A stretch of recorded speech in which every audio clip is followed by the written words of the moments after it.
दोस्तों, मैं फराज मलिक। जैसा कि आप सभी लोग मेरे बारे में जानते होंगे कि मैं अक्सर उन मुद्दों को, उन खबरों को आपके सामने रखने की कोशिश करता हूं जिस पर मीडिया बात नहीं करता और हमारे सोशल मीडिया वाले भी कम ही नजर डालते हैं। तो आज भी एक ऐसी ही खबर आपके सामने रखूंगा। अगर सरकार ने इस तरफ ध्यान नहीं दिया तो आने वाले 2 से 3 दिनों में हमारे देश के अंदर बिजली का बहुत ही गहरा संकट मंडरा सकता है। हमारे देश के लोगों को बिजली की कटौती का सामना करना पड़ सकता है।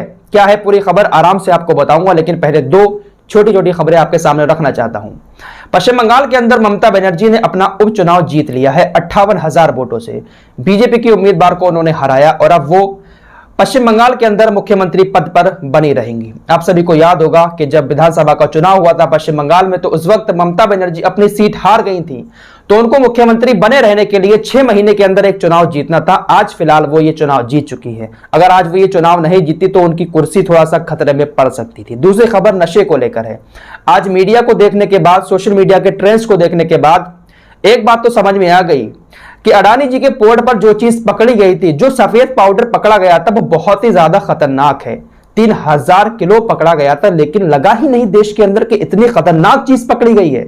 गुल्लू मीडिया तो ऐसा हो गया था, फेविक्विक से उनने अपने मुंह को बंद कर लिया था। लेकिन आज शाहरुख खान के बेटे आर्यन खान का नाम जब इस ड्रग्स के मामले में सामने आया तो मीडिया एक्टिव हो गया और सोशल मीडिया भी एक्टिव हो गया। एनसीबी ने छापा मारा, एक क्रूज पर ड्रग्स पार्टी चल रही थी।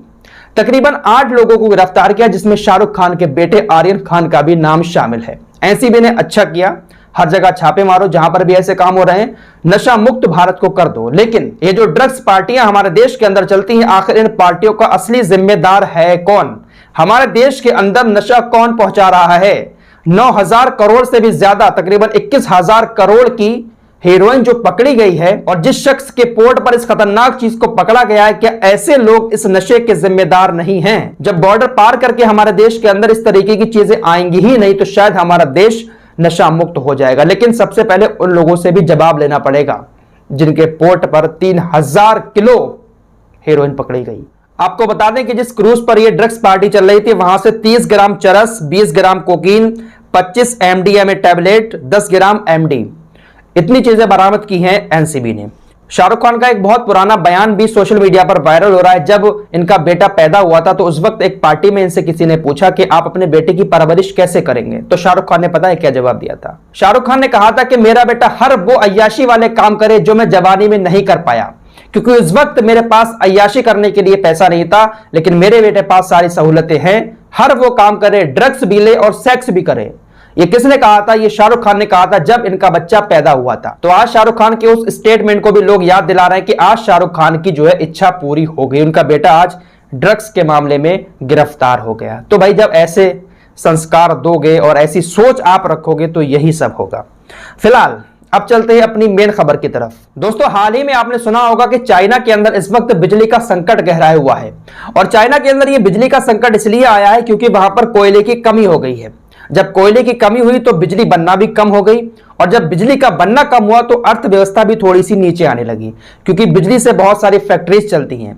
और इस बिजली के कम बनने की वजह है कोयले की कमी, क्योंकि ऑस्ट्रेलिया से चीन के संबंध थोड़े से खराब हो गए हैं और ज्यादातर कोयला जो है वो चीन के अंदर ऑस्ट्रेलिया से ही आता था। इस वजह से वहां पर बिजली का संकट गहराया हुआ है।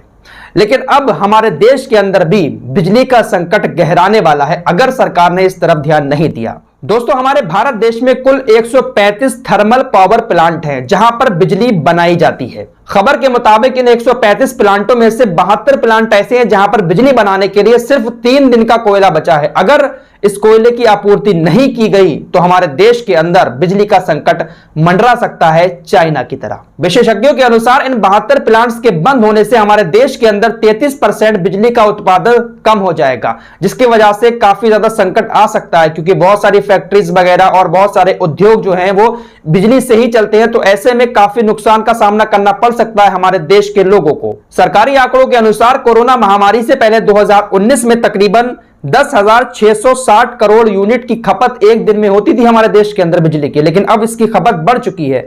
14,420 करोड़ यूनिट पर डे हमारे देश के अंदर बिजली की खपत होती है। तो ऐसे में काफी बड़ा नुकसान हमारे देश के लोगों को हो सकता है अगर यह बिजली का संकट आता है तब। फिलहाल इन सभी खबरों के बीच केंद्र सरकार ने देश की जो सबसे बड़ी कोयला खनन कंपनी है कोल इंडिया लिमिटेड, उसको चेतावनी दी है, और ये चेतावनी पहली बार नहीं दी है। अगस्त से इस बात की चेतावनी इस कंपनी को दी जा रही है, क्योंकि अगस्त में भी थोड़ा सा संकट आया था, लेकिन इस बार संकट बड़ा है। सिर्फ 3 दिन का कोयला बचा है। और एक खबर और आपको बता दूं, विशेषज्ञों का तो यह भी मानना है कि 72 प्लांट के अलावा 13 प्लांट ऐसे हैं जिसमें सिर्फ 10 दिन का कोयला बचा है, और 10 प्लांट ऐसे हैं जिसमें 10 दिन से थोड़ा सा ज्यादा बिजली बन सकती है। यानी कोयला है ही नहीं हमारे देश के अंदर बिजली बनाने के लिए। तो ये एक बड़ी समस्या आने वाली है हमारे देश के अंदर। सरकार को जल्द से जल्द इस समस्या से निपटना पड़ेगा, वरना बहुत बड़ा आर्थिक नुकसान हमारे देश को उठाना पड़ सकता है। चीन झेल रहा है आर्थिक नुकसान कोयले की कमी की वजह से, हमारे देश के सामने भी यह संकट आ सकता है। फिलहाल इस रिपोर्ट में इतना ही। मिलते हैं एक और नई वीडियो के साथ, तब तक के लिए अपना ख्याल रखिए।